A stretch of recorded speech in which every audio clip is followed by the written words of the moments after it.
మన దేశంలో దక్షిణ కాశీగా పిలువబడే ఏకైక ఆలయం గురించి తెలుసా? అది ఎక్కడో కాదండి, మన తెలంగాణ రాష్ట్రంలోని సిరిసిల్లాలో ఉన్న శ్రీ రాజరాజేశ్వర స్వామి ఆలయం వేములవాడ. ఇది వేములవాడలో ఇంకా 2 ముఖ్యమైన ఆలయాలు ఉన్నాయని మీకు ఎంతమంది తెలుసు? అవి తెలిస్తే కామెంట్ చేయండి. అన్నయ్య వదినలతో అయితే వచ్చి మన వేములవాడలో అయితే దర్శనం చేసుకున్నాం కదా.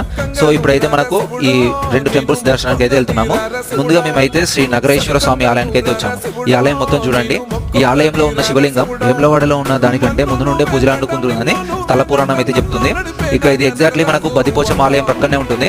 సో ఇక్కడ దర్శనం కంప్లీట్ చేసుకుని నెక్స్ట్ మేమైతే శ్రీ భీమేశ్వర స్వామి ఆలయానికి అయితే వచ్చేసాం. సో ఈ భీమేశ్వర ఆలయంలో మనకి ఎక్కడ లేని విధంగా గబ్బిలాలు అయితే దర్శనమిస్తాయి.